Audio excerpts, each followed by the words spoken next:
नमस्कार, आपण पाहत आहात पुणे लाईव्ह न्यूज. पाहुयात आज दिवसभरातील ठळक घडामोडी.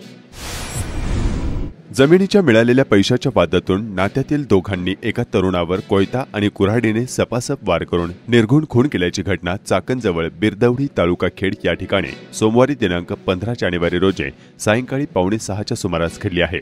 या प्रकरणी चाकण पोलिसांनी दोघांना अटक केली आहे. ईश्वर पंडित पवार, वय वर्ष 32, राहणार बिरदवडी तालुका खेड असे खून झालेल्या तरुणाचे नाव आहे. या प्रकरणी ओंकार दगडू काचोळे, राहणार रोहकल तालुका खेड, हनुमंत हरिभाऊ नाकाडे, राहणार चाकण यांच्यावर खुनासह विविध कलमान्वये गुन्हा दाखल करून अटक करण्यात आली आहे. याबाबत मयत ईश्वर याचा भाऊ प्रभाकर पंडित पवार, वय वर्ष 28, राहणार बिरदवडी तालुका खेड यांनी चाकण पोलीस ठाण्यात फिर्याद दिली आहे. बिरदवडी गावाच्या हद्दीतील बैलगाडा शर्यतीच्या घाटात हा खुनाचा थरारक प्रकार घडला होता. चाकण पोलिसांनी दिलेल्या माहितीनुसार आरोपी ओंकार काचोळे हा मयत ईश्वर पवार याच्या मामाचा मुलगा आहे.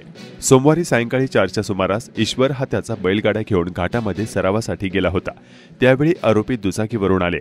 चाकण एमआयडीसी टप्पा 5 मधील भूसंपादनातील बहीण हिश्शाच्या पैशांवरून त्यांच्यात वाद झाला. त्यानंतर ओंकार काचोळे व त्याचा साथीदार हनुमंत नायकडे यांनी सोबत आणलेल्या लोखंडी कोयता आणि कुऱ्हाडीने ईश्वरच्या डोक्यात आणि पाठीवर सपासप वार केले. ईश्वर यांच्यावर हल्ला केल्यानंतर आरोपींनी तिथे असलेल्या इतर लोकांना मध्ये न येण्यासाठी दमदाटी केली. त्यानंतर आरोपी दुचाकीवरून निघून गेले. नागरिकांनी ईश्वर यांना रुग्णालयात दाखल केले, मात्र उपचारापूर्वीच त्यांचा मृत्यू झाल्याचे डॉक्टरांनी घोषित केला. घटनेनंतर पोलिसांनी आरोपींना अटक केली आहे. पुढील तपास चाकण पोलीस ठाण्याचे वरिष्ठ पोलीस निरीक्षक अशोक कदम, सहाय्यक पोलीस निरीक्षक विक्रम गायकवाड व प्रसन्न चराड हे करीत आहेत. जुन्या भांडणाच्या कारणावरून 7 जणांनी मिळून एका हॉटेलमध्ये प्रचंड तोडफोड करत चालकास बेदम मारहाण केली. तसेच हॉटेल चालकाच्या खिशातून जबरदस्तीने पैसे हिसकावून नेले. ही घटना सोमवारी दिनांक 15 जानेवारी रोजी सकाळी 10 वाजण्याच्या सुमारास चाकण एमआयडीसीमधील निघोजे तालुका खेड या ठिकाणी घडली. भारत किमतराम आसवाणी, वय वर्ष 53, राहणार पिंपरी यांनी या प्रकरणी म्हाळुंगे एमआयडीसी पोलीस ठाण्यात फिर्याद दिली आहे. त्यानुसार लक्ष्मण नाना देवकर, वय वर्ष 60, 3 महिला आणि त्यांचे इतर 4 साथीदार यांच्या विरोधात गुन्हा दाखल करण्यात आला आहे. तर म्हाळुंगे एमआयडीसी पोलीस याबाबतचा अधिक तपास करीत आहेत. चाकणजवळील वाकीबुद्रुक गावाच्या हद्दीतील परदेशी वस्ती दरा भागात आज मंगळवारी 16 जानेवारी 2024 रोजी पहाटे 3च्या सुमारास चोरट्यांनी धुमाकूळ घातला.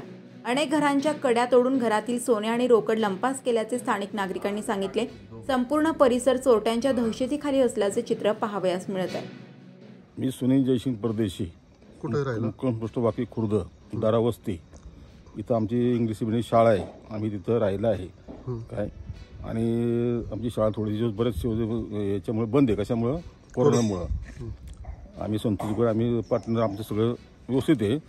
आता इथं कोण नसल्यामुळे आम्ही समोर बघतोय. आज पहाटे काय की साधारणतः 2-2:30च्या दरम्यान 2-3 चोरटे आले. त्यांनी आमच्या बाहेरच्या लाईटी बंद केल्या. बंद केल्यानंतर बाहेरचे दरवाजे तोडले त्यांनी, म्हणजे कोंडे तोडलेत. आणि आमची वहिनी आणि आमचा मुलगा त्याच्या समोर झोपला होता त्या खोलीमध्ये. त्यांची बाहेरची कड लावली आणि कुत्री होती, आमचे कुत्री लागले भुकायला. तर आमच्या वहिनी जाग आहे तोवर त्यांनी सगळे तोडून मोकळे झालेत. एक तोळ्याची अंगठी, अर्ध्या तोळ्याची अंगठी आणि 8,500 रुपये काहीतरी त्यांनी परस्परी घेऊन गेले. या रूममधून तोडून सगळं पसरा बाहेर टाकलं त्यांनी. आणि जेव्हा आमच्या मुलांनी फोन केला मला की काका चोरटे आलेले आहेत, आणि मी तिथून फोन केल्यानंतर मी बाहेर आलो, तोपर्यंत ते पसत झाले. लाईट सगळ्या त्यांनी बंद करून टाकल्या होत्या. काय 6 महिन्यापूर्वी माझ्या घरी चोरी झाली वरती, इथून वरती राहिला मी साईडला ना. त्यावेळेस मी चोरटे आलते, त्यावेळेस आमचा काय गेलं दरवाजा तोडला त्यांनी, पण मी जागा झालो. तर आम्ही जे फायर पोलीस ते आलते आमच्या घरी सुद्धा. असा दुसरा प्रकार आहे काय. आम्ही दरावस्तीमध्ये राहिला आहेत काय. आणि हे चोरटे जे आहे ना की हे याला आउट साईड आहे काय. रोडच्या त्यांनी लाईटही तोडल्या, म्हणजे स्टेट याची लाईट असं का ग्रामपंचायतच्या, त्या रस्त्याने त्यांनी ते वायरी बी तोडलेले आहेत काय. आणि आम्ही आउट सिटी राहिलं आहे, परंतु आम्हाला म्हणजे पोलीस स्टेशनने आम्हाला सहकार्य करावा किंवा एक राऊंड तरी मारा आमच्याकडं. असं प्रकारे एकदम 2 वेळा झाला काय. तर करा तुम्ही. आणि दुसरी गोष्ट अशी आहे की आमच्या रोडला लाईटी बी नाही काय. आणि ह्या ठिकाणी की पोलीस प्रशासनाने आम्हाला थोडंसं सहकार्य, एक राऊंड तरी मारावं. इतकं तर स्थितीमध्ये आम्ही की आता 3 वाजेपासून 3 वाजून 8 मिनिटांनी फोन केला 112ला काय.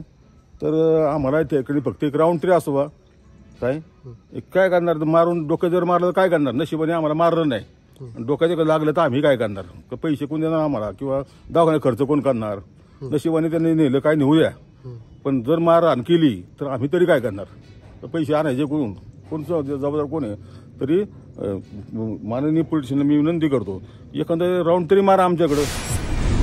सार्वजनिक बांधकाम विभागाने तळेगाव ते चाकण व पुढे शिक्रापूर पर्यंत खराब झालेल्या रस्त्याची डागडुजी सुरू केली आहे. त्यामुळे किमान जीवघेण्या खड्ड्यांमधून वाहन चालकांची तात्पुरती सुटका होणार आहे.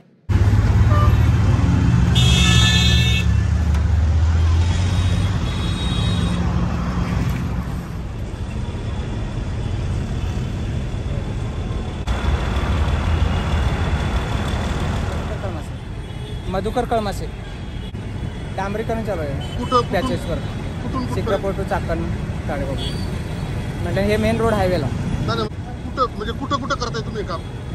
म्हणजे पॅचेस खराब जिथं खराब आहे ते जागेला, जिथं रस्ता खराब आहे तिथं काम करताय तुम्ही आता? Maintenance repairing. कुणाच्या माध्यमातून चालू आहे काम हे?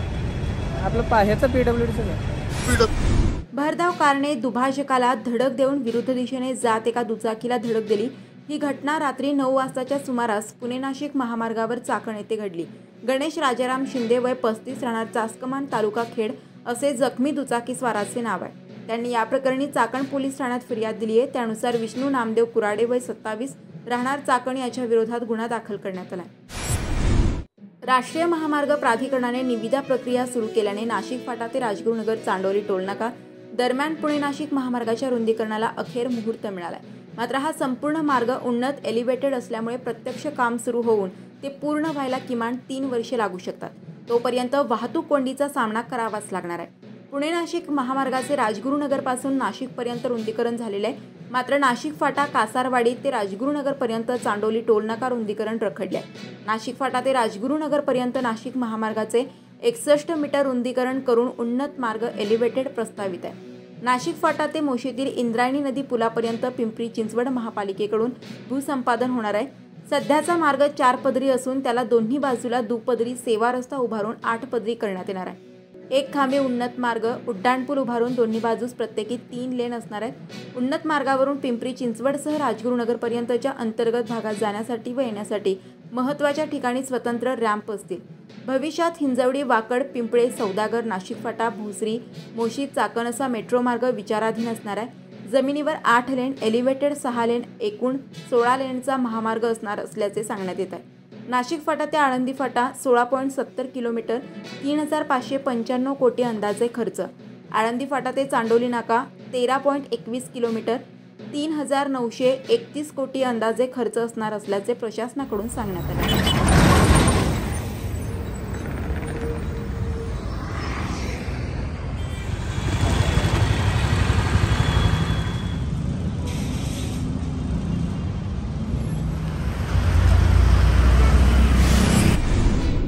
विधानसभा निवडणुकीला अद्याप वर्ष बाकी आहे. मात्र लोकसभा झाल्याबरोबर विधानसभा निवडणूक होणार अशी शक्यता व्यक्त होत आहे. या पार्श्वभूमीवर खेड तालुक्यातील अनेकांनी दंड थोपटले आहेत. राष्ट्रवादीचे 2 गट, शिवसेनेचे 2 गट आणि भाजप अशा सर्वच पक्षांमध्ये इच्छुकांची मोठी संख्या आहे. सध्या खेड तालुक्यात भाजपचे माजी तालुकाध्यक्ष व माजी जिल्हा परिषद सदस्य यांच्या 60 होर्डिंग चर्चेचा विषय ठरले आहेत. खेड आळंदी विधानसभेचे भावी आमदार म्हणून अतुल देशमुख यांच्या समर्थकांनी तालुकाभर फ्लेक्स लावून मतदारांचे लक्ष वेधून घेतले आहे.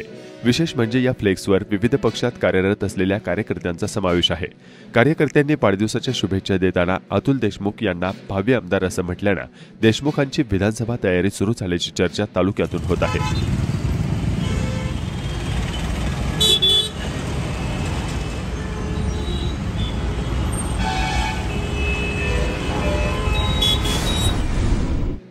राजगुरुनगर येथील हुतात्मा राजगुरू महाविद्यालयातील सांस्कृतिक विभागाच्या वतीनं पाककला स्पर्धेचे आयोजन करण्यात आले. 90हून अधिक युवतींनी सहभागी होऊन आपली पाककला सादर केली. या विद्यार्थिनींचं कौतुक संस्थाध्यक्ष देवेंद्र बुट्टे पाटील, उपाध्यक्ष नानासाहेब टाकळकर, प्राचार्य डॉ. शिरीष पिंगळे आदींनी केले. शिवसेना शिरूर लोकसभा मतदारसंघातील सर्वच शिवसेना आजी माजी पदाधिकारी आणि शिवसैनिकांची लोकसभा निवडणुकीबाबतची आढावा बैठक शिवसेना समन्वयक रवींद्र मिरलेकर आणि शिवसेना उपनेते संपर्क प्रमुख आमदार सचिन आहेर तसेच युवा सेनेचे विभागीय सचिव पश्चिम महाराष्ट्र अविनाश बलकवडे यांच्या प्रमुख उपस्थितीत पार पडली।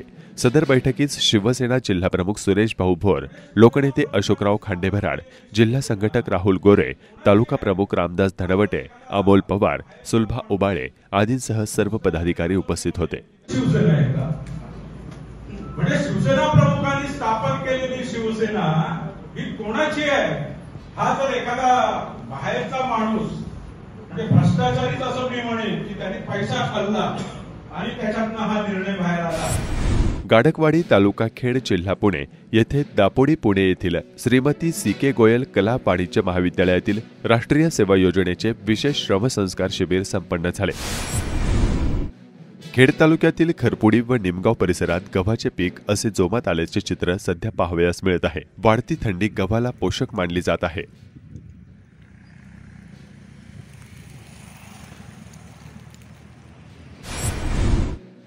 कोहिंडे बुद्रुक विद्यालयास शैक्षणिक व क्रीडा साहित्य भेट देण्यात आले।